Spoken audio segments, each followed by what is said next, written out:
ಶ್ರೀ ಗಣಪತಿ ಶಾರದಾ ಗುರುಭ್ಯೋ ನಮಃ. ವಸುದೇವ ಸುತಂ ದೇವಂ ಕಂಸಚಾಣೂರಮರ್ದನಂ ದೇವಕಿ ಪರಮಾನಂದಂ ಕೃಷ್ಣಂ ವಂದೇ ಜಗದ್ಗುರು.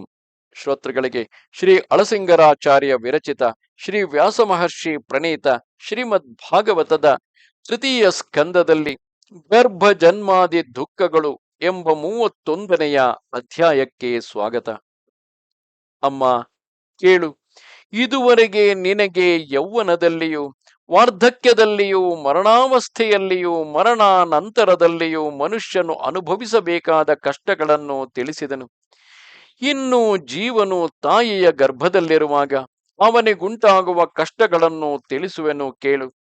ಜೀವನು ಜನ್ಮಾಂತರದಲ್ಲಿ ತಾನು ನಡೆಸಿದ ಕರ್ಮಗಳಿಗೆ ತಕ್ಕಂತೆ ಈಶ್ವರ ಸಂಕಲ್ಪದಿಂದ ಪ್ರೇರಿತನಾಗಿ ನರಕದಲ್ಲಿ ಬಿದ್ದು ಆ ಕರ್ಮಗಳ ಫಲವನ್ನು ಅನುಭವಿಸಿದ ಮೇಲೆ ಈ ಲೋಕದಲ್ಲಿ ಬೇರೆ ಬೇರೆ ಶರೀರಗಳನ್ನು ಧರಿಸಿ ಹುಟ್ಟುವನು. ಆದರೆ ಕರ್ಮ ಫಲಗಳೆಲ್ಲವನ್ನು ಅನುಭವಿಸಿ ಮುಗಿಸಿದ ಮೇಲೆ ಶುದ್ಧನಾದ ಜೀವಾತ್ಮನು ತಿರುಗಿ ಶರೀರದೊಡನೆ ಹುಟ್ಟುವನೆಂದು ಹಿಂದೆ ಹೇಳಿ, ತಿರುಗಿ ತನ್ನ ಕರ್ಮಾನುಸಾರವಾಗಿ ಈಶ್ವರ ಪ್ರೇರಣೆಯಿಂದ ಬೇರೆ ಬೇರೆ ಶರೀರಗಳೊಡನೆ ಹುಟ್ಟುವುದೆಂದರೆ ಹೇಗೆ? ಕರ್ಮಗಳೆಲ್ಲವೂ ಕಳೆದು ಹೋದ ಮೇಲೆ ಶರೀರವನ್ನು ಧರಿಸಿ ಹುಟ್ಟುವನೆಂದು, ಕರ್ಮವಶದಿಂದಲೇ ಈ ದೇಹವನ್ನು ಹೊಂದುವನೆಂದು ಹೇಳುವುದು ಪರಸ್ಪರ ವಿರುದ್ಧವಲ್ಲವೇ ಎಂದು ನೀನು ಶಂಕಿಸಬಹುದು. ಅದು ಹಾಗಲ್ಲ. ನರಕವನ್ನು ಅನುಭವಿಸಬೇಕಾದ ಕರ್ಮಗಳೆಲ್ಲವೂ ಕ್ಷೀಣಿಸಿದ ಮೇಲೆ ಅದರಿಂದ ಪರಿಶುದ್ಧನಾಗಿ ತಿರುಗಿ ಈ ಲೋಕದಲ್ಲಿ ಜನಿಸುವನೇ ಹೊರತು ಅವನ ಕರ್ಮಗಳೆಲ್ಲವೂ ಇಷ್ಟರಲ್ಲಿಯೇ ಕ್ಷೀಣಿಸಿ ಹೋದುದಾಗಿ ತಿಳಿಯಕೂಡದು. ಈ ಪಾಪ ಕರ್ಮಗಳು ತೀರಿದ ಮೇಲೆಯೂ ಕೂಡ ಶರೀರ ಸಂಬಂಧವನ್ನು ಉಂಟು ಮಾಡತಕ್ಕ ಕರ್ಮಶೇಷವು ತೀರಿ ಹೋಗಲಾರದು. ಇದು ದೇಹವನ್ನು ಹೊಂದಿಯೇ ಕ್ಷೀಣಿಸಬೇಕಲ್ಲದೆ ನರಕಾನುಭವದಿಂದ ಕ್ಷೀಣಿಸಲಾರದು. ಆದುದರಿಂದ ಜೀವನು ಭಗವಂತನ ಸಂಕಲ್ಪಾನುಸಾರವಾಗಿ ತಮ್ಮ ತಮ್ಮ ಕರ್ಮಶೇಷಕ್ಕೆ ತಕ್ಕಂತೆ ಪ್ರಾಣಿಗಳ ಶರೀರದಲ್ಲಿ ಹುಟ್ಟಬೇಕಾಗುವುದು. ಇದಕ್ಕಾಗಿ ಜೀವನು ಮೊದಲು ಪುರುಷನ ವೀರ್ಯವನ್ನು ಸೇರಿ ಅದರ ಮೂಲಕವಾಗಿ ಸ್ತ್ರೀಯರ ಗರ್ಭಕೋಶದಲ್ಲಿ ಪ್ರವೇಶಿಸಿ 1 ರಾತ್ರಿಯವರೆಗೆ ಅಲ್ಲಿನ ರಕ್ತದೊಡನೆ ಕಲಿತಿರುವನು. ರಕ್ತ ಮಿಶ್ರವಾದ ಈ ವೀರ್ಯವು 5 ರಾತ್ರಿಗಳವರೆಗೆ ಪಕ್ವವಾಗಿ ಗುಳ್ಳೆಯಂತೆ ಉಂಡೆಯಾಗುತ್ತಾ ಬರುವುದು. 10 ದಿನಗಳೊಳಗಾಗಿ ಅದು ಬೋರೆಯ ಹಣ್ಣಿನ ಆಕಾರಕ್ಕೆ ತಿರುಗಿ ಸ್ವಲ್ಪ ಕಠಿಣವಾಗುವುದು. ಅದರಿಂದಾಚೆಗೆ ಕೆಲವು ದಿನಗಳೊಳಗಾಗಿ ಒಂದು ಮಾಂಸದ ಮುದ್ದೆಯ ಅಥವಾ ಒಂದು ಮೊಟ್ಟೆಯ ಆಕಾರಕ್ಕೆ ತಿರುಗುವುದು. ಅದರಿಂದಾಚೆಗೆ 1 ತಿಂಗಳೊಳಗಾಗಿ ಆ ಮಾಂಸಪಿಂಡದಲ್ಲಿ ತಲೆಯು, 2ನೆಯ ತಿಂಗಳು ಮುಗಿಯುವುದರೊಳಗಾಗಿ ಕೈ, ಕಾಲು ಮುಂತಾದ ಅವಯವ ವಿಭಾಗಗಳು, 3ನೆಯ ತಿಂಗಳಲ್ಲಿ ಉಗುರು, ಕೂದಲು, ಎಲುಬು, ತೊಗಲು ಮುಂತಾದವು ಮತ್ತು ಸ್ತ್ರೀ ಪುರುಷ ಚಿಹ್ನಗಳನ್ನು ತೋರಿಸತಕ್ಕ ಲಿಂಗಗಳು, ಕಣ್ಣು, ಕಿವಿ, ಮೂಗು ಮುಂತಾದ ರಂಧ್ರಗಳು ಏರ್ಪಡುವವು. 4ನೆಯ ತಿಂಗಳಲ್ಲಿ ಸಪ್ತ ಧಾತುಗಳು ಕ್ರಮವಾಗಿ ತೋರುತ್ತಾ ಬರುವವು. 5ನೆಯ ತಿಂಗಳಲ್ಲಿ ಹಸಿವು, ಬಾಯಾರಿಕೆಗಳು ಕಾಣುವವು. 6ನೆಯ ತಿಂಗಳಲ್ಲಿ ಅದು ಗರ್ಭದ ಚೀಲದಲ್ಲಿ ಬಿಗಿಯಲ್ಪಟ್ಟು ಸ್ತ್ರೀಯರ ಹೊಟ್ಟೆಯ ಬಲಭಾಗದ ಕಡೆಗೆ ತಿರುಗಿಕೊಂಡಿರುವುದು. ಅಮ್ಮ, ಆಗ ಆ ಜೀವನಿಗೆ ಉಂಟಾಗುವ ಕಷ್ಟವನ್ನು ಕೇಳಬೇಕೇ? ತಾಯಿಯ ಗರ್ಭಕೋಶದಲ್ಲಿ ಹುದುಗಿರುವ ಈ ಜೀವನಿಗೆ ಆ ತಾಯಿಯು ತೆಗೆದುಕೊಳ್ಳುವ ಅನ್ನಪಾನಾದಿಗಳಿಂದ ರಕ್ತ ಮಾಂಸಗಳೇ ಮೊದಲಾದ ಧಾತುಗಳು ಬೆಳೆಯುತ್ತಾ ಬಂದ ಹಾಗೆಲ್ಲ ಅನೇಕ ಕ್ರಿಮಿಗಳಿಗೆ ಉತ್ಪತ್ತಿ ಸ್ಥಾನವಾಗಿಯೂ ಅಸಖ್ಯವಾಗಿಯೂ ಇರುವ ಆ ಗರ್ಭದ ಗುಳಿಯಲ್ಲಿ ಬಿದ್ದು ನರಳುತ್ತಿರಬೇಕಲ್ಲದೆ ಅಲ್ಲಿರತಕ್ಕ ಕ್ರಿಮಿಗಳೆಲ್ಲವೂ ಹಸಿವಿನ ಬಾಧೆಯಿಂದ ಆ ಜೀವನ ಅವಯವಗಳನ್ನು ಕಚ್ಚಿ ತಿನ್ನುತ್ತಿರುವವು. ಆಗ ಆ ಜೀವನ ದೇಹವು ಬಹಳ ಮೃದುವಾಗಿರುವುದರಿಂದ ಈ ಕ್ರಿಮಿಗಳ ಕಡಿತದಿಂದುಂಟಾದ ವೇದನೆಗೆ ಸಿಕ್ಕಿ ಅದನ್ನು ತಡೆಯಲಾರದೆ ಆಗಾಗ ಮೂರ್ಛೆ ಬಿದ್ದು ಚೇತರಿಸಿಕೊಳ್ಳುವನು. ಇದಲ್ಲದೆ ತಾಯಿಯು ತನ್ನ ಇಚ್ಛಾನುಸಾರವಾಗಿ ತಿನ್ನುವ ಉಪ್ಪು, ಹುಳಿ, ಖಾರ ಮುಂತಾದ ಆಹಾರ ದೋಷದಿಂದಲೂ ಬಿಸಿ ಬಿಸಿಯಾಗಿ ತೆಗೆದುಕೊಳ್ಳುವ ಪದಾರ್ಥಗಳ ಉಷ್ಣದಿಂದಲೂ ಅವನ ದೇಹವು ಬೆಂದು ಬೆಂಡಾಗುತ್ತಿರುವುದು. ಈ ಕ್ರೂರವಾದ ಆಹಾರಗಳಿಂದ ಅವನ ಅವಯವಗಳೆಲ್ಲವೂ ಬಹಳ ವೇದನೆಗೆ ಒಳಗಾಗುವವು. ಮತ್ತು ಗರ್ಭಕೋಶದಲ್ಲಿ ಆ ಗರ್ಭದ ಚೀಲದಿಂದಲೂ ಅದರ ಹೊರಗೆ ತಾಯಿಯ ನರಗಳ ಕಟ್ಟಿನಿಂದಲೂ ಬಿಗಿಯಲ್ಪಟ್ಟು ಗೂಡಿನಲ್ಲಿ ಅಡಗಿದ ಹಕ್ಕಿಯಂತೆ ಮಲಮೂತ್ರಗಳಿಂದ ತುಂಬಿದ ಆ ಗುಳಿಯಲ್ಲಿ ಹತ್ತಿತ್ತ ಕದಲಲಾರದೆ ಬೆನ್ನನ್ನು ಕಂಠವನ್ನು ಬಗ್ಗಿಸಿ ತಲೆಯನ್ನು ಹೊಟ್ಟೆಯಲ್ಲಿ ಸೇರಿಸಿ ತನ್ನ ದೇಹವೇ ತನಗೆ ಸ್ವಾಧೀನವಿಲ್ಲದಂತೆ ಹುಡುಗಿಕೊಂಡಿರುವನು. ಆಗ ದೈವವಶದಿಂದ ಆತನಿಗೆ ತನ್ನ ಪೂರ್ವ ಕರ್ಮಗಳ ಸ್ಮರಣೆಯುಂಟಾಗುವುದು. ಹಿಂದಿನ ಜನ್ಮದಲ್ಲಿ ತಾನು ಮಾಡಿದ ಕರ್ಮಗಳೆಲ್ಲವನ್ನೂ ಒಂದೊಂದಾಗಿ ಸ್ಮರಿಸಿಕೊಂಡು ಆಗಾಗ ಪಶ್ಚಾತ್ತಾಪದಿಂದ ನಿಟ್ಟುಸಿರು ಬಿಡುವನು. ಕ್ಷಣ ಮಾತ್ರವೂ ಮನಸ್ಸಿಗೆ ನೆಮ್ಮದಿಯಿಲ್ಲದೆ ತತ್ತಳಿಸುತ್ತಿರುವನು. ಅಮ್ಮ, ಇಂತಹ ಸ್ಥಿತಿಯಲ್ಲಿ ಜೀವನು ಯಾವ ಸುಖವನ್ನು ತಾನೇ ಹೊಂದುವನು? ಅದರಿಂದಾಚೆಗೆ 7ನೆಯ ತಿಂಗಳು ಹುಟ್ಟಿದುದು ಮೊದಲು ಅವನಿಗೆ ಮುಂದೆ ತನಗೆ ಪ್ರಾಪ್ತವಾಗುವ ಸುಖ ದುಃಖಗಳ ಜ್ಞಾನ ಉಂಟಾಗುವುದು. ಆಗ ಪ್ರಸೂತಿ ವಾಯುವು ಅವನನ್ನು ಅತ್ತಿತ್ತ ಕದಲಿಸುವುದಕ್ಕೆ ಆರಂಭಿಸಿ ನಡುಗಿಸುತ್ತಿರುವವು. ಆ ಹೊಟ್ಟೆಯಲ್ಲಿ ಹುಟ್ಟಿದ ಇತರ ಕ್ರಿಮಿಗಳ ಗುಂಪಿನಲ್ಲಿ ತಾನೂ ಒಬ್ಬನಂತೆ ಆ ವಾಯುವಿನ ಪ್ರೇರಣೆಯಿಂದ ಒಂದೇ ಸ್ಥಳದಲ್ಲಿ ಇರುವುದಕ್ಕೂ ಅವಕಾಶವಿಲ್ಲದೆ ನಾನಾ ಕಡೆಗಳಿಗೆ ಕದಲುತ್ತಿರುವನು. ಆಗ ಅವನಿಗೆ ಜನ್ಮಾಂತರದಲ್ಲಿ ತಾನು ಮಾಡಿದ ಪಾಪಗಳೆಲ್ಲವೂ ಸ್ಮರಣೆಗೆ ಬರುವುದರಿಂದ ತನ್ನಲ್ಲಿ ತಾನು, ಅಯ್ಯೋ, ನಾನು ಬುದ್ಧಿಗೆಟ್ಟು ಎಂತಹ ಪಾಪಗಳನ್ನು ನಡೆಸಿಬಿಟ್ಟೆನು, ಇನ್ನು ಮುಂದೆ ಎಂತಹ ಕ್ರೂರವಾದ ಕಷ್ಟಗಳನ್ನು ಅನುಭವಿಸಬೇಕಾಗಿರುವುದು ಎಂದು ಮುಂದಿನ ಶರೀರದಲ್ಲಿ ತನಗುಂಟಾಗುವ ಕಷ್ಟಗಳನ್ನು ಆಗಲೇ ತಿಳಿದು ಭಯಪಟ್ಟು ನನ್ನನ್ನು ಕುರಿತು, ಓ ಜಗದ್ರಕ್ಷಕ, ನನ್ನ ಕಷ್ಟವನ್ನು ಬಿಡಿಸಿ ನನ್ನನ್ನು ಉದ್ಧರಿಸಬಾರದೆ ಎಂದು ದೈನ್ಯದಿಂದ ಮೊರೆಯಿಡುವನು. ಆ ಗರ್ಭದಲ್ಲಿರುವ 7 ಧಾತುಗಳಿಂದ ಬಿಗಿಯಲ್ಪಟ್ಟಿರುವಾಗಲೂ ಅವನು ಪ್ರಯತ್ನ ಪೂರ್ವಕವಾಗಿ ಕೈಗಳನ್ನು ಜೋಡಿಸಿ ಅಂಜಲಿ ಹಸ್ತನಾಗಿ ಯಾವನ ಸಂಕಲ್ಪದಿಂದ ತನಗೆ ಈ ವಿಧವಾದ ದುಸ್ಥಿತಿಯುಂಟಾಯಿತು ಆ ಭಗವಂತನನ್ನು ಹೀಗೆಂದು ಗದ್ಗದ ಸ್ವರದಿಂದ ಸ್ತೋತ್ರ ಮಾಡುವನು. ಓ ಪರಮ ಪುರುಷ, ನೀನು ಸಮಸ್ತ ಜಗತ್ತನ್ನು ರಕ್ಷಿಸತಕ್ಕವನು, ಲೋಕರಕ್ಷಣಕ್ಕಾಗಿಯೇ ಅನೇಕ ರೂಪಗಳನ್ನು ಧರಿಸತಕ್ಕವನು. ನನ್ನ ದುಷ್ಕರ್ಮಗಳಿಗೆ ತಕ್ಕಂತೆ ನನಗೆ ಈ ದುರ್ಗತಿಯನ್ನು ಕಲ್ಪಿಸಿದವನು ನೀನೆ. ಆದುದರಿಂದ ಸಮಸ್ತ ಭಯ ನಿವಾರಕವಾದ ನಿನ್ನ ಪಾದಗಳನ್ನೇ ನಾನು ಮೊರೆಹೊಕ್ಕಿರುವೆನು. ದೇವ, ಪೂರ್ವ ಜನ್ಮದಲ್ಲಿ ನಾನು ಸಂಸಾರ ಭಯ ನಿವಾರಕವಾದ ನಿನ್ನ ಪಾದಗಳನ್ನು ಆಶ್ರಯಿಸದೆ ಹೋದುದಕ್ಕಾಗಿಯೇ ನನಗೆ ಇಂತಹ ಗತಿಯು ಪ್ರಾಪ್ತವಾಯಿತು. ಹೇ ನಾಥ, ಜೀವನಂತೆ ನೀನು ಕೂಡ ಆಗಾಗ ಈ ಪ್ರಕೃತಿ ಸಂಬಂಧವನ್ನು ಹೊಂದಿ ಬೇರೆ ಬೇರೆ ಶರೀರಗಳನ್ನು ಧರಿಸತಕ್ಕವನಾಗಿದ್ದರೂ ಆ ಮಾಯೆಯ ಗುಣಗಳು ನಿನ್ನನ್ನು ಮುಟ್ಟಲಾರವು. ಮುಪ್ಪು, ಸಾವು ಮುಂತಾದ ವಿಕಾರಗಳೇನು ನಿನಗೆ ಸಂಭವಿಸಲಾರವು. ನಮ್ಮಂತಹ ಜೀವಾತ್ಮರ ಜ್ಞಾನದಂತೆ ನಿನ್ನ ಜ್ಞಾನವು ಸಂಕುಚಿತವಾಗೋತಕ್ಕದಲ್ಲ. ನೀನು ಕೇವಲ ಜ್ಞಾನ ಸ್ವರೂಪನು. ಇಂತಹ ನಿನ್ನ ಪಾದಾರವಿಂದಗಳನ್ನು ನಮಸ್ಕರಿಸುವೆನು. ನನ್ನಂತೆಯೇ ನೀನು ಪಂಚಭೂತಗಳಿಂದ ಕಲ್ಪಿತವಾದ ಈ ದೇಹಾದಿಗಳಿಂದ ಆಗಾಗ ಮೆರೆಸಲ್ಪಡತಕ್ಕವನಾಗಿದ್ದರು ಅದರ ದೋಷವು ಸ್ವಲ್ಪ ಮಾತ್ರವೂ ನಿನ್ನನ್ನು ಅಂಟಲಾರದು. ನೀನು ಸಮಸ್ತವನ್ನು ನಿಯಮಿಸತಕ್ಕವನು. ನಿನ್ನ ಸ್ವರೂಪವು ಯಾವಾಗಲೂ ಪುಣ್ಯ ಪಾಪ ಕರ್ಮಗಳಿಂದ ಸಂಕೋಚವನ್ನು ಹೊಂದಲಾರದು. ನೀನು ಸರ್ವಜ್ಞನು. ಪ್ರಕೃತಿ ಪುರುಷರಿಗಿಂತಲೂ ಬೇರೆಯಾಗಿ ವಿಲಕ್ಷಣ ಮಹಿಮೆಯಿಂದ ಶೋಭಿಸುತ್ತಿರುವವನು. ಇಂತಹ ಪರಮಪುರುಷನಾದ ನಿನ್ನ ಪಾದಾರವಿಂದವನ್ನು ಮೊರೆಹೊಕ್ಕಿರುವೆನು. ಹೇ ದೇವ, ನನ್ನಂತಹ ಜೀವನು ನಿನ್ನ ಮಾಯೆಯಿಂದಲೇ ಮೋಹಿತನಾಗಿ ಸತ್ವಾದಿ ಗುಣಗಳ ಸಂಬಂಧದಿಂದ ಸಂಸಾರದಲ್ಲಿ ಕಟ್ಟು ಬೀಳುವುದಕ್ಕೂ ನಿನ್ನ ಸಂಕಲ್ಪವೇ ಕಾರಣವಲ್ಲದೆ ಬೇರೆಯಲ್ಲ. ಕಟ್ಟಿದವನೇ ಬಿಡಿಸಬೇಕೆಂಬ ನ್ಯಾಯದಂತೆ ನನ್ನನ್ನು ಈ ಸಂಸಾರದಲ್ಲಿ ಕಟ್ಟು ಹಾಕಿದ ನೀನೇ ನನ್ನನ್ನು ಬಿಡಿಸಬೇಕಲ್ಲದೆ ಈ ಕಾರ್ಯಕ್ಕೆ ಬೇರೆ ಸಮರ್ಥರಿಲ್ಲ.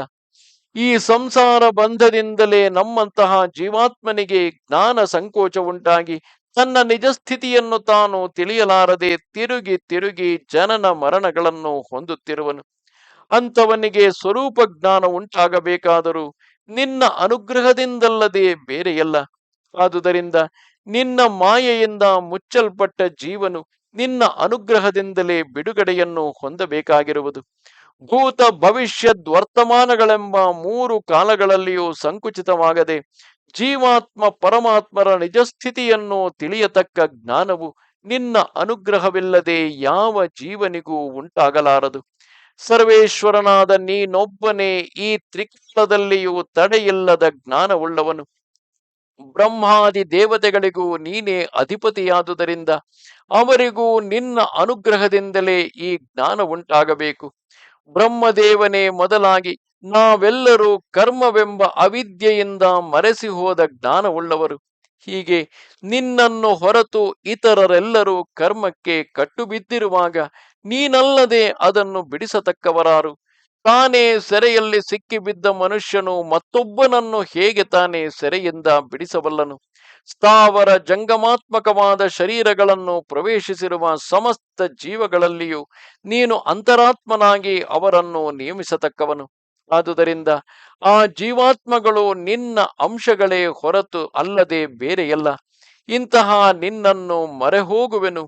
ಜೀವಾತ್ಮಗಳಲ್ಲಿ ಅಂತರಾತ್ಮನಾಗಿದ್ದರೂ ತನಗೆ ಸಹಜವಾದ ಸರ್ವಜ್ಞತ್ವಾದಿ ಗುಣಗಳ ಹೆಚ್ಚು ಕಡಿಮೆಯನ್ನು ಹೊಂದದೆ ನಮ್ಮಂಥವರಿಗೆ ಜ್ಞಾನ ಪ್ರದಾನವನ್ನು ಮಾಡಿ ನಮ್ಮ ಸಂಸಾರದ ಕಟ್ಟನ್ನು ಬಿಡಿಸಿ ಮಹೋಪಕಾರವನ್ನು ಮಾಡತಕ್ಕ ಸರ್ವೇಶ್ವರನಾದ ನಿನ್ನನ್ನು ಬಿಟ್ಟರೆ ನಮಗೆ ಬೇರೆ ಗತಿಯೇನು? ಓ ಭಗವಂತ, ಬೇರೊಬ್ಬನ ಅಂದರೆ ತಾಯಿಯು ದೇಹದಲ್ಲಿರುವ ಗರ್ಭಕೋಶವೆಂಬ ಹಳ್ಳದಲ್ಲಿ ಬಿದ್ದು ಅಲ್ಲಿನ ಕ್ರಿಮಿಗಳಿಂದ ಕಚ್ಚಲ್ಪಡುತ್ತಾ ಅಲ್ಲಿನ ರಕ್ತದಲ್ಲಿಯೂ ಮಲಮೂತ್ರಗಳಲ್ಲಿಯೂ ಮುಳುಗಿ ಅಲ್ಲಿನ ಜಠರಾಗ್ನಿಯ ಕಾವಿಗೆ ಸಿಕ್ಕಿ ಬೆಂದು ಮನಸ್ಸಿನಲ್ಲಿ ನೆಮ್ಮದಿಯಿಲ್ಲದೆ ತತ್ತಳಿಸುತ್ತಾ ಈ ಸ್ಥಳದಿಂದ ಹೇಗಾದರೂ ತಪ್ಪಿಸಿಕೊಂಡು ಹೊರಗೆ ಬರಬೇಕೆಂದು ಪ್ರಯತ್ನಿಸಿ ಕಾಲಾವಧಿಯನ್ನು ನಿರೀಕ್ಷಿಸುತ್ತಾ ದಿನಗಳನ್ನು ಲೆಕ್ಕವಿಡುತ್ತಿರುವ ನನ್ನನ್ನು ನೀನು ಯಾವಾಗ ಈ ಕೂಪದಿಂದ ಉದ್ಧರಿಸಿ ರಕ್ಷಿಸುವೆಯೋ ಕಾಣೆನು. ದೇವ, ಸರ್ವನಿಯಾಮಕನಾದ ನಿನ್ನ ಸಂಕಲ್ಪದಿಂದಲೇ ನಾನು ಈ ಗುಳಿಯಲ್ಲಿ ಬಿದ್ದಿರುವೆನು. ದಯಾಸಾಗರನಾದ ನಿನ್ನ ಅನುಗ್ರಹದಿಂದಲ್ಲವೇ ನನಗೆ ಈ 10 ತಿಂಗಳ ಕಾಲದಲ್ಲಿಯೇ ಈ ವಿಧವಾದ ಜ್ಞಾನವು ಹುಟ್ಟಿರುವುದು. ಹೀಗೆ ಜ್ಞಾನ ಪ್ರದಾನವನ್ನು ಮಾಡಿದ ನಿನ್ನನ್ನು ನಾನು ಯಾವ ವಿಧವಾದ ಪ್ರತ್ಯುಪಕಾರದಿಂದ ಸಂತೋಷಪಡಿಸಲಿ? ದೀನನಾಥನಾದ ನೀನು ನನಗೆ ಮಾಡಿರುವ ಉಪಕಾರಕ್ಕಾಗಿ ನಿನ್ನ ಮನಸ್ಸಿನಲ್ಲಿ ನೀನೇ ಸಂತೋಷಿಸಬೇಕಲ್ಲದೆ ನಾನು ಯಾವ ವಿಧದಿಂದಲೂ ನಿನ್ನನ್ನು ಸಂತೋಷಪಡಿಸಲಾರೆನು. ಇದು ಈ ಅಂಜಲಿಯೊಂದು ಹೊರತು ಬೇರೆ ಯಾವ ಉಪಕಾರವನ್ನು ನಾನು ಮಾಡಲಾರೆನು. ನಾನು ಪ್ರಯತ್ನಪೂರ್ವಕವಾಗಿ ಮಾಡಿದ ಈ ಅಂಜಲಿಯನ್ನೇ ನೀನು ದೊಡ್ಡ ಪ್ರತ್ಯುಪಕಾರವನ್ನಾಗಿ ಭಾವಿಸಿ ನನ್ನನ್ನು ಈ ಸೆರೆಯಿಂದ ಬಿಡಿಸಬೇಕು. ದೇವ, ಪರಮಾತ್ಮನಿಗೆ ಸ್ಥಾನವಾಗಿ ಬ್ರಹ್ಮಪುರವೆಂದು ಕರೆಯಲ್ಪಡುವುದಾಗಿಯೂ ಅವನವನ ಕರ್ಮಾನುಸಾರವಾಗಿ ಏರ್ಪಟ್ಟದುದಾಗಿಯೂ ಇರುವ ದೇಹದಲ್ಲಿ ಆ ಪ್ರಕೃತಿಗಿಂತಲೂ ಬೇರ್ಪಟ್ಟವನಾಗಿ 7 ಬಗೆಯ ತ್ವಕ್ಕುಗಳಿಂದ ಮುಚ್ಚಲ್ಪಟ್ಟಿದ್ದಾಗಲೂ ಶಮ ದಮಾದಿ ಗುಣಗಳುಳ್ಳ ಜೀವನು ಅಂದರೆ ಯೋಗಿಯು ಈಶ್ವರ ದತ್ತವಾದ ಯಾವ ಬುದ್ಧಿಯಿಂದ ಆ ಪರಮಪುರುಷನನ್ನು ಸಾಕ್ಷಾತ್ಕರಿಸುವನೋ ಅದೇ ವಿಧವಾದ ಬುದ್ಧಿಯಿಂದ ನಾನು ಈಗ ಹೊರಗೂ ಒಳಗೂ ಪ್ರಕಾಶಿಸುವ ನಿನ್ನನ್ನು ಸಾಕ್ಷಾತ್ಕರಿಸುತ್ತಿರುವೆನು. ಹೇ ದೇವ, ಈ ಗರ್ಭ ನರಕವು ನನಗೆ ವಿಶೇಷ ಬಾಧೆಯನ್ನು ಉಂಟು ಮಾಡುತ್ತಿದ್ದರು ಈಗ ದಿವ್ಯ ಜ್ಞಾನ ಹೇತುವಾದ ಈ ಸ್ಥಳವನ್ನು ಬಿಟ್ಟು ಹೊರಗೆ ಬರುವುದಕ್ಕೆ ನನಗೆ ಇಷ್ಟವಿಲ್ಲ. ನಾನು ಈ ಕೂಪದಿಂದ ಹೊರಕ್ಕೆ ಬಂದೊಡನೆಯೇ ನಿನ್ನ ಮಾಯೆಯು ಬಂದು ನನ್ನನ್ನು ಆವರಿಸಿ ಈ ದಿವ್ಯ ಜ್ಞಾನವೆಲ್ಲವನ್ನು ಕ್ಷಣ ಮಾತ್ರದಲ್ಲಿ ನೀಗಿಸಿ ಬಿಡುವುದು. ಅದರಿಂದ ನನಗೆ ದೇಹಾದಿಗಳಲ್ಲಿ ಅಭಿಮಾನವು ಹೆಚ್ಚುತ್ತಾ ಬಂದು ತಿರುಗಿ ತಿರುಗಿ ಹುಟ್ಟಿ ಸಾಯುತ್ತಾ ಸಂಸಾರ ಚಕ್ರದಲ್ಲಿ ತಿರುಗಬೇಕಾಗುವುದು. ಆದುದರಿಂದ ಈಗ ನೀನು ನನ್ನನ್ನು ಈ ಗರ್ಭ ಕುಹರದಿಂದ ತಪ್ಪಿಸಿದರು ಅದಕ್ಕಿಂತಲೂ ಅಧಿಕ ಭಯಂಕರವಾದ ಸಂಸಾರ ಕೂಪದಲ್ಲಿ ಬೀಳಿಸದೆ ನನಗೆ ಇದೇ ವಿಧವಾದ ಜ್ಞಾನವು ಮುಂದೆಯೂ ಇರುವಂತೆ ಅನುಗ್ರಹಿಸಬೇಕು. ಅದರಿಂದ ನಿನ್ನ ಮಾಯೆಯನ್ನು ಅತಿಕ್ರಮಿಸಿ ಶೀಘ್ರದಲ್ಲಿಯೇ ನಾನು ನಿನ್ನ ರೂಪವನ್ನು ನೋಡಬಹುದು. ಈ ಗರ್ಭಕೂಪದಿಂದ ನನ್ನನ್ನು ತಪ್ಪಿಸುವಂತೆ ಸಂಸಾರ ಕೂಪದಿಂದಲೂ ನನ್ನನ್ನು ತಪ್ಪಿಸಿ ರಕ್ಷಿಸಬೇಕು. ಮುಂದೆ ಎಂದೆಂದಿಗೂ ನನಗೆ ಈ ಗರ್ಭವಾಸ ದುಃಖವು ಬಾರದಂತೆಯೂ ಅನುಗ್ರಹಿಸಬೇಕು. ನಿನ್ನ ಪಾದಾಶ್ರಿತರಿಗೆ ಯಾವ ಕಷ್ಟವೂ ಇಲ್ಲದಂತೆ ಕಾಪಾಡಬೇಕಾದುದು ನಿನ್ನ ಭಾರವಲ್ಲವೇ ಎಂದು ಗರ್ಭಗೋಳದಲ್ಲಿ ಅಪಾರವಾದ ದುಃಖಕ್ಕೊಳಗಾದ ಜೀವನು ಭಗವಂತನನ್ನು ಪ್ರಾರ್ಥಿಸುತ್ತಾ 10 ತಿಂಗಳವರೆಗೆ ಅಲ್ಲಿಯೇ ಅಡಗಿದ್ದ ಮೇಲೆ ಒಳಗಿನಿಂದ ಪ್ರಸೂತಿ ವಾಯುವು ಆ ಜೀವನನ್ನು ಹೊರಕ್ಕೆ ತಳ್ಳುವುದಕ್ಕಾಗಿ ಪ್ರಯತ್ನಿಸುವುದು. ಈ ವಾಯುವಿನ ಒತ್ತುವಿಕೆಯಿಂದ ಜೀವನು ತನ್ನ ಸ್ಥಾನದಿಂದ ಕದಲಿ ತಲೆಯನ್ನು ಕೆಳಮುಖವಾಗಿ ಮಾಡಿ ಎಷ್ಟು ಕಷ್ಟದಿಂದ ತಾಯಿಯ ಗರ್ಭವನ್ನು ಬಿಟ್ಟು ಹೊರಕ್ಕೆ ಬರುವನು. ಅವನು ಹೊರಕ್ಕೆ ತಲೆ ಎಕ್ಕಿದೊಡನೆಯೇ ಅವನಿಗಿದ್ದ ಹಿಂದು ಮುಂದಿನ ಜ್ಞಾನವೆಲ್ಲವೂ ನಷ್ಟವಾಗುವವು. ರಕ್ತದಿಂದ ತೊಯ್ದ ಮೈಯುಳ್ಳವನಾಗಿ ನೆಲಕ್ಕೆ ಬಿದ್ದು ಹುಳುವಿನಂತೆ ಒದ್ದಾಡುವನು. ಒಡನೆಯೇ ಅಜ್ಞಾನವು ಬಂದು ಕವಿಯುವುದರಿಂದ ರೋಧಿಸುವುದಕ್ಕೆ ತೊಡಗುವನು. ಅವನ ದುಃಖಕ್ಕೆ ಕಾರಣವೇನೆಂಬುದನ್ನು ಯಾರೂ ತಿಳಿಯಲಾರರು. ಇವನು ಹೀಗೆ ಬಾಯಿಂದ ಮಾತನಾಡಲಾರದೆ ರೋದನ ಮಾಡುತ್ತಿರುವಾಗ ಆ ಶಿಶುವಿನ ಅಭಿಪ್ರಾಯವನ್ನು ತಿಳಿಯಲಾರದೆ ತಾಯಿ ಮುಂತಾದವರು ತಮಗೆ ತೋರಿದಂತೆ ಚಿಕಿತ್ಸೆಯನ್ನು ಆರಂಭಿಸುವರು. ಹಸಿವಿನ ಬಾಧೆಯಿಂದ ಅಳುವಾಗ ಅಜೀರ್ಣ ಸಂಬಂಧವಾದ ಹೊಟ್ಟೆಯ ನೋವಿಗಾಗಿ ಅಳುವನೆಂದು ತಿಳಿದು ಬೇವಿನ ರಸ ಮುಂತಾದ ಔಷಧಿಗಳನ್ನು ಸುರಿಯುವರು. ಹೊಟ್ಟೆಯ ನೋವಿಗಾಗಿ ಅಳುವಾಗ ಹಸಿವಿಗಾಗಿ ಅಳುವನೆಂದು ತಿಳಿದು ಮೇಲೆ ಮೇಲೆ ಸ್ತನ್ಯವನ್ನು ಕುಡಿಸುತ್ತಿರುವರು. ಅದರಿಂದ ಆ ಶಿಶುವಿನ ದೇಹಕ್ಕೆ ಮತ್ತಷ್ಟು ಬಾಧೆಯುಂಟಾಗುವುದು. ಆಗಾಗ ಆ ಶಿಶುವನ್ನು ತಂದು ತಿಗಣೆಗಳಿಂದಲೂ ಸೊಳ್ಳೆಗಳಿಂದಲೂ ತುಂಬಿ ಕಲ್ಮಶವಾದ ಹಾಸಿಗೆಯಲ್ಲಿ ಮಲಗಿಸುವರು. ಇವುಗಳ ಬಾಧೆಯಿಂದ ಬಹಳವಾಗಿ ಸಂಕಟ ಪಡುತ್ತಾ ಮೈಯನ್ನು ತುರಿಸಿಕೊಳ್ಳುವುದಕ್ಕಾಗಲಿ, ಏಳುವುದಕ್ಕಾಗಲಿ, ಕುಳ್ಳಿರುವುದಕ್ಕಾಗಲಿ, ನಡೆಯುವುದಕ್ಕಾಗಲಿ ಸಾಧ್ಯವಿಲ್ಲದೆ ಸುಮ್ಮನೆ ಅಳುತ್ತಿರುವನು. ಹೀಗೆ ಅನೇಕ ಬಾಧೆಗಳನ್ನು ಅನುಭವಿಸುತ್ತಾ ಎಷ್ಟೋ ಶ್ರಮಪಟ್ಟು ಆ ಬಾಲ್ಯಾವಸ್ಥೆಯನ್ನು ಕಳೆಯುವನು. ಈ ಬಾಲ್ಯಾವಸ್ಥೆಯು ಕಳೆಯುತ್ತಾ ಬರುವಾಗಲೇ ಅವನ ಮನಸ್ಸಿನಲ್ಲಿ ಕಾಮ ಕ್ರೋಧಾದಿಗಳು ತಲೆ ಎತ್ತುವವು. ಈ ಕಾಮ ಕ್ರೋಧಗಳು ಅವನ ಶರೀರದೊಡನೆಯೇ ಬೆಳೆಯುತ್ತಾ ಬರುವವು. ತನ್ನ ನಾಶವನ್ನೇ ತಾನು ತಿಳಿಯದೆ ತನಗೆ ಆಸೆಯು ಹೆಚ್ಚಿದಷ್ಟು ತನ್ನ ಇಷ್ಟಕ್ಕೆ ವಿರೋಧಿಗಳಾದವರಲ್ಲಿ ಕೋಪವನ್ನು ಹೆಚ್ಚಿಸಿಕೊಳ್ಳುವನು.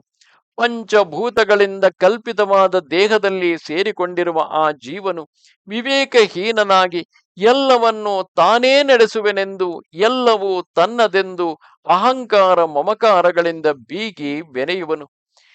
ಹೀಗೆ ದುರ್ಬುದ್ಧಿಯುಳ್ಳ ಮನುಷ್ಯನು ತಾನು ಯಾವ ಯಾವ ಕರ್ಮಗಳನ್ನು ನಡೆಸಿದರೆ ತನಗೆ ಸಂಸಾರವು ಕಟ್ಟುವುದು ಅಂತಹ ಕರ್ಮಗಳಲ್ಲಿಯೇ ಪ್ರವರ್ತಿಸುತ್ತಾ ತಿರುಗಿ ತಿರುಗಿ ಜನನ ಮರಣಗಳಿಗೆ ಸಿಕ್ಕಿಬಿದ್ದು ತಿರುಗಿ ದುಃಖ ಪ್ರಚುರವಾದ ಆ ದೇಹವನ್ನೇ ಹೊಂದುವನು.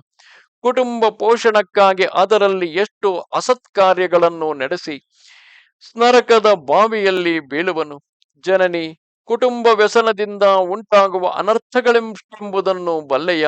ಇದರ ಸಹವಾಸವನ್ನು ತಲೆಯೇರಿಸಿಕೊಂಡಷ್ಟು ಮನುಷ್ಯನಿಗೆ ಸತ್ಯ, ಶೌಚ, ದಯೆ, ದಾನ, ಬುದ್ಧಿ, ಸಂಪತ್ತು, ಲಜ್ಜೆ, ಕೀರ್ತಿ, ತಾಳ್ಮೆ, ಶಮೆ, ದಮೆ ಮುಂತಾದ ಗುಣಗಳೆಲ್ಲವೂ ನಾಶ ಹೊಂದದೇ ಇರವು. ವಿವೇಕಿಯಾದವನು ಇಷ್ಟೊಂದು ಅನರ್ಥಕ್ಕೆ ಕಾರಣವಾದ ಈ ದುಸ್ಸಹವಾಸವನ್ನು ಮಾಡಬಾರದು. ಶಿಷ್ಣೋದರ ಪರಾಯಣರಾದ ಅಸತ್ತುಗಳೊಡನೆ ಸೇರಿದವನು ಶಿಷ್ಣ ಮತ್ತು ಉದರ ಪರಾಯಣರಾದ ಅಸತ್ತುಗಳೊಡನೆ ಸೇರಿದವನು ಅವರಿಂದ ದುರ್ಮಾರ್ಗಕ್ಕೆ ಎಳೆಯಲ್ಪಟ್ಟವನಾಗಿ ಮೊದಲಿನಂತೆ ನರಕದಲ್ಲಿಯೇ ಬೀಳುವನು.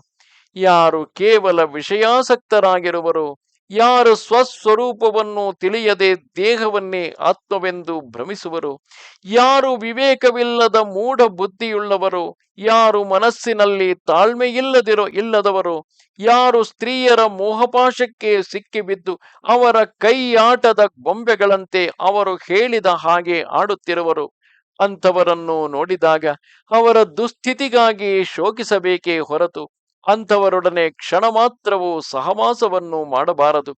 ಸ್ತ್ರೀ ಸಂಘದಿಂದಾಗಲಿ ಆ ಸ್ತ್ರೀ ಸಂಘ ಉಳ್ಳವರೊಡನೆ ಸಹವಾಸ ಮಾಡುವುದರಿಂದಾಗಲಿ ಉಂಟಾಗುವಷ್ಟು ಅನರ್ಥಗಳು ಪುರುಷನಿಗೆ ಬೇರೆ ಯಾವ ಕಾರಣದಿಂದಲೂ ಉಂಟಾಗಲಾರದು.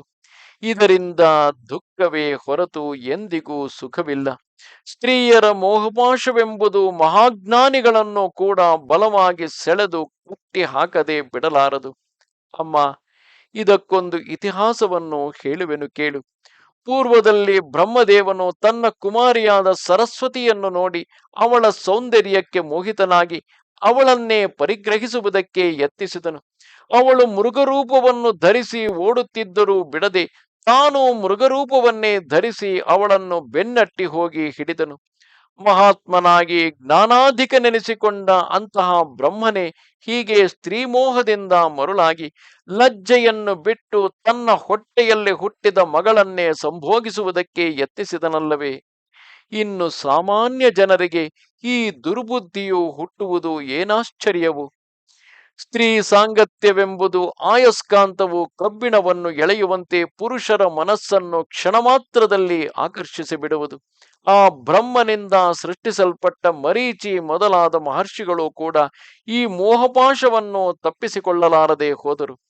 ಅತ್ಯಂತ ಜ್ಞಾನಾಧಿಕನಾದ ನಾರಾಯಣ ಮಹರ್ಷಿಯೊಬ್ಬನು ಹೊರತು ಬೇರೆ ಯಾರೂ ಈ ಸ್ತ್ರೀ ಮಾಯೆಯನ್ನು ತಪ್ಪಿಸಿಕೊಂಡವರಿಲ್ಲ. ಜನನಿ, ಸ್ತ್ರೀ ರೂಪದಿಂದ ಲೋಕದಲ್ಲಿ ಹರಡಿರುವ ಆ ಭಗವನ್ ಮಾಯೆಯ ಪ್ರಭಾವವನ್ನು ಏನೆಂದು ಬಲ್ಲೆ? ಆ ಸ್ತ್ರೀ ವ್ಯಕ್ತಿಯು ತನ್ನ ಹುಬ್ಬನ್ನು ಒಂದಾವರ್ತಿ ಕುಣಿಸುವುದರಿಂದಲೇ ಲೋಕ ವಿಜಯಿಗಳಾದ ಅನೇಕ ಶೂರರನ್ನು ಸ್ವಾಧೀನಪಡಿಸಿಕೊಂಡು ಅವರನ್ನು ಕುಣಿದಾಡಿಸಿ ಬಿಡುವುದು. ನನ್ನನ್ನು ಉಪಾಸನೆ ಮಾಡಿ ಅದರಿಂದ ಆತ್ಮಜ್ಞಾನವನ್ನು ಕೋರುವವರು ಮೊದಲು ಈ ಸ್ತ್ರೀ ಸಂಘವನ್ನು ಶುದ್ಧಾಂಗವಾಗಿ ತ್ಯಜಿಸಬೇಕು. ಇಲ್ಲದ ಪಕ್ಷದಲ್ಲಿ ಎಂತಹ ಜ್ಞಾನಾಧಿಕನಾದರೂ ಬುದ್ಧಿಗೆಟ್ಟು ಕಾರ್ಯಗಳಲ್ಲಿ ಪ್ರವರ್ತಿಸಿ ಘೋರ ನರಕಗಳಲ್ಲಿ ಬೀಳುವನು. ಉಪಚಾರ ಮೊದಲಾದ ನೆವದಿಂದ ಮೆಲ್ಲ ಮೆಲ್ಲಗೆ ತನ್ನ ಕಡೆಗೆ ಬಂದು ಸೇರುತ್ತಿರುವ ಸ್ತ್ರೀರೂಪವಾದ ಈ ಭಗವನ್ ಮಾಯೆಯನ್ನು ನೋಡಿದೊಡನೆ ಪುರುಷನು ಮೇಲೆ ಹುಲ್ಲಿನಿಂದ ಮುಚ್ಚಲ್ಪಟ್ಟ ಹಾಳು ಬಾವಿಯಂತೆ ಅದನ್ನು ತನಗೆ ಮೃತ್ಯುಹೇತುವನ್ನಾಗಿ ತಿಳಿಯಬೇಕೇ ಹೊರತು ಸ್ವಲ್ಪ ಮಾತ್ರವೂ ಹತ್ತಿರಕ್ಕೆ ಸೇರಿಸಬಾರದು. ಇಂತಹ ಸ್ತ್ರೀಯರು ಪುರುಷನಿಗೆ ತಿಳಿಯದ ಹಾಗೆಯೇ ಸುಖಭ್ರಾಂತಿಯನ್ನು ಹುಟ್ಟಿಸಿ ಮಹಾನ್ ಅನರ್ಥಗಳನ್ನು ತಂದು ಸೇರಿಸುವರು. ಇದರಂತೆಯೇ ಸ್ತ್ರೀಯರು ಕೂಡ ಮೋಹಾಪೇಕ್ಷೆಯುಳ್ಳವರಾದರೆ ಪುರುಷರ ಸಹವಾಸವನ್ನು ಸ್ತ್ರೀಯರು ಕೂಡ ಮೋಕ್ಷಾಪೇಕ್ಷೆಯುಳ್ಳವರಾದರೆ ಪುರುಷರ ಸಹವಾಸವನ್ನು ನಿಶೇಷವಾಗಿ ತ್ಯಜಿಸಬೇಕು. ಜೀವಾತ್ಮನು ಸ್ತ್ರೀಯರಲ್ಲಿ ಮೋಹಗೊಂಡು ಮರಣ ಕಾಲದಲ್ಲಿಯೂ ಆ ಸ್ತ್ರೀ ವ್ಯಕ್ತಿಯನ್ನೇ ಧ್ಯಾನಿಸುತ್ತಾ ಬರುವುದರಿಂದ ಮುಂದಿನ ಜನ್ಮದಲ್ಲಿ ತಾನೇ ಸ್ತ್ರೀ ರೂಪವನ್ನು ಹೊಂದುವನು. ಹಿಂದಿನ ಜನ್ಮದಲ್ಲಿ ಪುರುಷನಾಗಿದ್ದ ಜೀವನೇ ಈಗ ಆತ್ಮಸ್ವರೂಪವನ್ನು ಮರೆತು ತನ್ನನ್ನು ಹೆಂಗಸಾಗಿ ಭಾವಿಸಿಕೊಳ್ಳುವನು. ಪುರುಷ ರೂಪದಿಂದ ಲೋಕದಲ್ಲಿ ಹರಡಿರುವ ಭಗವನ್ ಮಾಯೆಯನ್ನು ಕಂಡು ಮೋಹಗೊಳ್ಳುವನು. ಅಂಥವನನ್ನು ಕೈ ಹಿಡಿದರೆ ಅವನಿಂದ ತಾನು ಬೇಕಾದ ಉಡುಗೆಗಳನ್ನು, ಐಶ್ವರ್ಯವನ್ನು, ಇತರ ಭೋಗ ಸಾಮಗ್ರಿಗಳನ್ನು ಪಡೆಯಬಹುದೆಂದು ಅವನೇ ತನಗೆ ಭರ್ತನೆಂದು ಭಾವಿಸುವನು. ಬೇಟೆಗಾರರ ಹಾಡು ಜಿಂಕೆಗಳಿಗೆ ಅನರ್ಥವನ್ನು ತಂದಿಡುವಂತೆ ಪುರುಷ ವ್ಯಕ್ತಿ ಎಂಬ ನನ್ನ ಮಾಯೆಯು ಸ್ತ್ರೀಯರಿಗೆ ಆಸೆಯನ್ನು ಹುಟ್ಟಿಸಿ ಅನರ್ಥವನ್ನು ತಂದಿಡುವುದಕ್ಕಾಗಿಯೇ ಏರ್ಪಟ್ಟಿರುವುದೇ ಹೊರತು ಬೇರೆಯಲ್ಲ. ಜನನಿ, ಹೀಗೆ ಜೀವನು ಗರ್ಭಕೋಶದಲ್ಲಿಯೂ ಜನನ ಕಾಲದಲ್ಲಿಯೂ ಬಾಲ್ಯ ಯೌವನಗಳಲ್ಲಿಯೂ ಅದರಿಂದಾಚೆಗೆ ಮುಪ್ಪು, ಸಾವು ಮುಂತಾದ ಅವಸ್ಥೆಗಳಲ್ಲಿಯೂ ಅನುಭವಿಸಬೇಕಾದ ಕಷ್ಟಗಳೆಲ್ಲವನ್ನು ನಿನಗೆ ತಿಳಿಸಿದನಷ್ಟೇ. ಇದರ ಮೇಲೆ ನಿನಗೆ ಇನ್ನೂ ಕೆಲವು ಸಂದೇಹಗಳು ಉಂಟಾಗಬಹುದು. ಉತ್ಪತ್ತಿ ವಿನಾಶಗಳೊಂದು ಇಲ್ಲದೆ ನಿತ್ಯ ವಸ್ತುವೆನಿಸಿಕೊಂಡ ಜೀವನಿಗೆ ಜನನ ಮರಣಗಳೆಂಬುದು ಹೇಗೆ? ಅಥವಾ ಅವನಿಗುಂಟಾಗುವ ಜನನ ಮರಣಗಳ ಸ್ವರೂಪವೆಂಥದು? ಶರೀರಾನುಭವದಿಂದಲೇ ಸರ್ವ ಕರ್ಮಗಳು ಕ್ಷೀಣಿಸುವುದಾದರೆ ಅವನು ಒಂದು ಶರೀರವನ್ನೆತ್ತಿದಾಗಲೇ ಅವನ ಪ್ರಾರಬ್ಧ ಕರ್ಮಗಳು ಕ್ಷೀಣಿಸಿ ಹೋಗಬೇಕಲ್ಲವೇ? ಹೀಗೆ ಕರ್ಮ ಕ್ಷಯವನ್ನು ಹೊಂದಿದ ಮೇಲೆ ಜೀವನಿಗೆ ತಿರುಗಿ ಮತ್ತೊಂದು ಶರೀರ ಉಂಟಾಗುವುದೇಕೆ? ಕರ್ಮ ಸಂಬಂಧವು ನೀಗಿದ ಮೇಲೆ ಶರೀರ ಸಂಬಂಧವು ಬಿಟ್ಟು ಹೋಗಬೇಕಲ್ಲವೇ? ಒಂದು ವೇಳೆ ಬೇರೆ ಶರೀರಕ್ಕೆ ಹೋಗಬೇಕಾದರೂ ಜೀವನಿಗೆ ಆ ಶರೀರದಲ್ಲಿಯೂ ಹಿಂದಿನ ಶರೀರದಲ್ಲಿದ್ದ ಭೂತ ಸೂಕ್ಷ್ಮಗಳೇ ಅನುಸರಿಸಿ ಬರುವವೇ ಅಥವಾ ಅವು ಬಿಟ್ಟು ಹೋಗುವವೇ? ಈ ವಿಧವಾದ ಸಂಶಯಗಳೆಲ್ಲವೂ ನಿನ್ನ ಮನಸ್ಸಿನಲ್ಲಿ ಹುಟ್ಟುವುದಕ್ಕೆ ಅವಕಾಶವುಂಟು. ಈ ಸಂದೇಹಗಳೆಲ್ಲವನ್ನು ನೀಗಿಸುವೆನು ಕೇಳು. ಜೀವನು ಒಂದು ಶರೀರವನ್ನು ಬಿಟ್ಟು ಮತ್ತೊಂದು ಶರೀರಕ್ಕೆ ಹೋಗುವಾಗ ನಡುವೆ ಒಂದು ಸೂಕ್ಷ್ಮ ಶರೀರವನ್ನು ಹೊಂದಿ ಪಂಚಭೂತಗಳಿಂದಲೂ ಇಂದ್ರಿಯಗಳಿಂದಲೂ ಮನಸ್ಸಿನಿಂದಲೂ ಕೂಡಿ ಇದೇ ಅಂದರೆ ಆ ಸೂಕ್ಷ್ಮ ಶರೀರವೇ ಆತ್ಮವೆಂಬ ಅಭಿಮಾನಕ್ಕೆ ಪಾತ್ರವಾದ ಆ ಸೂಕ್ಷ್ಮ ಶರೀರದೊಡನೆಯೇ ಮತ್ತೊಂದು ಸ್ಥೂಲ ಶರೀರಕ್ಕೆ ಹೋಗಿ ಸೇರುವನು. ಹಿಂದಿದ್ದ ಸ್ಥೂಲ ಶರೀರದಲ್ಲಿ ತಾನು ಮಾಡಿದ ಕರ್ಮಗಳಿಗೆ ಫಲವನ್ನು ಅನುಭವಿಸುತ್ತಾ ಬರುವಾಗಲೇ ತಿರುಗಿ ಮತ್ತೊಂದು ಶರೀರವನ್ನು ಹೊಂದುವುದಕ್ಕೆ ಕಾರಣಗಳಾದ ಕರ್ಮಗಳನ್ನು ಯಾವಾಗಲೂ ನಡೆಸುತ್ತಲೇ ಬರುವನು. ಈ ಸೂಕ್ಷ್ಮ ಶರೀರದ ಸ್ವರೂಪವನ್ನು ಹೇಳುವೆನು ಕೇಳು. ಸ್ಥೂಲ ಶರೀರದಲ್ಲಿ ಸ್ಪಷ್ಟವಾಗಿ ಕಾಣುತ್ತಿದ್ದ ಪಂಚಭೂತಗಳೇ ಕಣ್ಣಿಗೆ ಕಾಣದಷ್ಟು ಸೂಕ್ಷ್ಮ ದಶೆಯನ್ನು ಹೊಂದುವುದರಿಂದ ಅದು ಸೂಕ್ಷ್ಮ ಶರೀರವೆನಿಸುವುದು. ಜೀವನು ಆ ಸ್ಥೂಲ ಶರೀರವನ್ನು ಬಿಟ್ಟು ಸೂಕ್ಷ್ಮ ಶರೀರಕ್ಕೆ ಹೋಗುವುದೇ ಮರಣವೆನಿಸುವುದು. ಆ ಸೂಕ್ಷ್ಮ ಶರೀರವು ಸ್ಥೂಲ ದಶೆಯನ್ನು ಹೊಂದಿ ತಾನೆಂಬ ಅಭಿಮಾನಕ್ಕೆ ವಿಷಯವಾಗುವುದೇ ಜನನವೆನಿಸುವುದು. ಇದರಿಂದ ಜೀವನಿಗೆ ಜನನ ಮರಣಗಳೆಂಬುದು ಸ್ಥೂಲ ಸೂಕ್ಷ್ಮ ದೇಹಗಳ ಬದಲಾವಣೆಯೇ ಹೊರತು ಬೇರೆಯಲ್ಲ. ಪೃಥಿವ್ಯಾದಿ ಭೂತಗಳೆಲ್ಲವೂ ಸ್ಪಷ್ಟವಾಗಿ ಕಾಣಿಸುತ್ತಿದ್ದ ದೇಹದಲ್ಲಿ ಅವು ಕಣ್ಣಿಗೆ ಕಾಣಿಸದಷ್ಟು ಸೂಕ್ಷ್ಮ ದಶೆಯನ್ನು ಹೊಂದುವುದೇ ಮರಣವು. ಹೀಗೆ ಶರೀರ ಭೇದದಿಂದ ತೋರುವ ಜನನ ಮರಣಗಳನ್ನು ಆತ್ಮನಲ್ಲಿ ಆರೋಪಿಸುವುದು ಕೇವಲ ಭ್ರಾಂತಿಯಲ್ಲದೆ ಬೇರೆಯಲ್ಲ. ಓ ಜನನಿ, ಈ ದೇಹವನ್ನು ಕುರಿತು ಮತ್ತೆ ಕೆಲವು ವಿಷಯಗಳನ್ನು ತಿಳಿಸುವೆನು ಕೇಳು. ದೇಹದಲ್ಲಿ ನೇತ್ರೇಂದ್ರಿಯಗಳಿಗೆ ಸ್ಥಾನವಾದ ರಂಧ್ರಗಳನ್ನೇ ನಾವು ಕಣ್ಣುಗಳೆಂದು ಹೇಳಿದರು. ಆ ರಂಧ್ರಗಳಿಗೆ ಇತರ ವಸ್ತುಗಳನ್ನು ಕಾಣುವ ಶಕ್ತಿಯಿಲ್ಲವಷ್ಟೇ. ಅದರಂತೆಯೇ ಕೇವಲ ಇಂದ್ರಿಯಗಳಿಗೂ ಆ ಶಕ್ತಿ ಇರುವುದಿಲ್ಲ. ಜೀವಾತ್ಮನ ಸಂಬಂಧವಿದ್ದಾಗಲೇ ಇಂದ್ರಿಯಗಳಿಗೆ ಆ ಶಕ್ತಿಯುಂಟಾಗುವುದು. ಆದುದರಿಂದ ನೋಡತಕ್ಕವನು ಆತ್ಮನೇ ಹೊರತು ಇಂದ್ರಿಯವಲ್ಲ. ಹೀಗೆ ಸ್ವತಂತ್ರ ಶಕ್ತಿಯಿಲ್ಲದ ಇಂದ್ರಿಯವನ್ನೇ ಆತ್ಮವೆಂದು ನಾವು ಹೇಗೆ ತಿಳಿಯಬಾರದು, ಹಾಗೆಯೇ ಅಚೇತನವಾದ ದೇಹವನ್ನು ಆತ್ಮವೆಂದು ಹೇಳಬಾರದು. ದೇಹಕ್ಕೆ ಕಾಲೋಚಿತವಾಗಿ ಬೇರೆ ಬೇರೆ ವಿಕಾರಗಳುಂಟು. ಆತ್ಮನಿಗೆ ಯಾವ ವಿಕಾರವೂ ಇರುವುದಿಲ್ಲ. ಆತ್ಮನಿಗೆ ಜನನ ಮರಣಗಳೆಂಬುದು ದೇಹದ ಮೂಲಕವಾಗಿಯೇ ತೋರ್ಪಡುವುದು. ಆದುದರಿಂದ ಈ ದೇಹದ ಜನನ ಮರಣಗಳನ್ನು ಕುರಿತು ನಾವು ಸ್ವಲ್ಪವೂ ಭಯಪಡಬೇಕಾದುದಿಲ್ಲ. ಇದರಿಂದ ಹೆಂಡಿರು ಮಕ್ಕಳ ಮರಣವನ್ನು ನೋಡಿ ದುಃಖಿಸುವುದು ಕೇವಲ ಅಜ್ಞತೆಯಲ್ಲದೆ ಬೇರೆಯಲ್ಲ. ಆದುದರಿಂದ ಸುಖ ದುಃಖಗಳೆರಡನ್ನೂ ಸಮವಾಗಿ ಭಾವಿಸಿ ಆತ್ಮಸ್ವರೂಪವನ್ನು ತಿಳಿದು ದೇಹದಲ್ಲಿಯೂ ಹೆಂಡಿರು ಮಕ್ಕಳು ಮೊದಲಾದ ಪರಿವಾರಗಳಲ್ಲಿಯೂ ಮನೆ ಮಠ ಮುಂತಾದವುಗಳಲ್ಲಿಯೂ ಮಮತೆಯನ್ನು ಬಿಟ್ಟು ಧರ್ಮಗಳನ್ನು ಅನುಷ್ಠಿಸುತ್ತಿರಬೇಕು. ಆತ್ಮಸ್ವರೂಪವನ್ನು ತಿಳಿಯತಕ್ಕ ಜ್ಞಾನಯೋಗವನ್ನು ಪರಮ ಪುರುಷನಲ್ಲಿ ಹೊರತು ಇತರ ಸಮಸ್ತ ವಿಷಯಗಳಲ್ಲಿಯೂ ಜಿಹಾಸೆಯನ್ನು ಹೊಂದಿಸತಕ್ಕ ವೈರಾಗ್ಯವನ್ನು ಹಿಡಿದು ಶಾಸ್ತ್ರ ಶ್ರವಣದಿಂದ ನಿಸ್ಸಂದೇಹವಾದ ಬುದ್ಧಿಯನ್ನು ಪಡೆದು ಭಗವಂತನ ಮಾಯೆಯಿಂದ ಏರ್ಪಟ್ಟ ಈ ಪ್ರಪಂಚ ವ್ಯಾಪಾರಗಳಲ್ಲಿ ಆಸಕ್ತಿಯಿಲ್ಲದೆ ನಿವೃತ್ತಿ ಧರ್ಮವನ್ನು ಆಚರಿಸಬೇಕು. ಈ ಪ್ರಪಂಚವೆಲ್ಲವೂ ಭಗವಂತನ ಮಾಯೆಯಿಂದಲೇ ಸೃಷ್ಟಿಸಲ್ಪಟ್ಟಿರುವುದರಿಂದ ಇದರೊಳಗಿನ ಒಂದೊಂದು ವಸ್ತುವು ಆತ್ಮನನ್ನು ಮರಳು ಮಾಡಿ ದುರ್ಮಾರ್ಗಕ್ಕೆ ಸೆಳೆಯುತ್ತಿರುವುದು. ಆದುದರಿಂದ ಬೇರೊಂದರಲ್ಲಿಯೂ ಮನಸ್ಸಿಡದೆ ಭಗವಂತನ ಪಾದಾರವಿಂದಗಳನ್ನೇ ಭಕ್ತಿಯಿಂದ ಭಾವಿಸುತ್ತಿರಬೇಕು. ಜೀವನು ತನ್ನೊಡನೆ ಒಂದಾಗಿ ಸೇರಿದಂತಿರುವ ದೇಹದಲ್ಲಿಯೇ ಅಭಿಮಾನವನ್ನು ತೊರೆಯಬೇಕಾಗಿರುವಾಗ ಇತರ ವಸ್ತುಗಳಲ್ಲಿ ಮಮತೆಯನ್ನು ಬಿಟ್ಟು ಬಿಡಬೇಕೆಂಬುದನ್ನು ಹೇಳಬೇಕಾದುದೇನು? ಆದುದರಿಂದ ಓ ಜನನಿ, ಸರ್ವಸಂಗ ಪರಿತ್ಯಾಗ ಮಾಡಿ ಆ ಭಗವಂತನ ಪಾದಾರವಿಂದವನ್ನು ಧ್ಯಾನಿಸುತ್ತಾ ಶರೀರಾವಸಾನವನ್ನೇ ಗಿದಿರು ನೋಡುತ್ತಾ ನಿವೃತ್ತಿ ಧರ್ಮವನ್ನು ಹಿಡಿಯತಕ್ಕವನೇ ಪರಮ ಪುರುಷಾರ್ಥವನ್ನು ಹೊಂದುವನು. ಇಲ್ಲಿಗೆ 31ನೆಯ ಅಧ್ಯಾಯವು. ನಮಸ್ತೆ ಶಾರದೆ ದೇವಿ ಕಾಶ್ಮೀರ ಪುರವಾಸಿನಿ ತ್ವಾಮಹಂ ಪ್ರಾರ್ಥಯೇ ನಿತ್ಯಂ ವಿದ್ಯಾದಾನಂಚ ದೇಹಿಮೆ. ನಮಸ್ಕಾರ.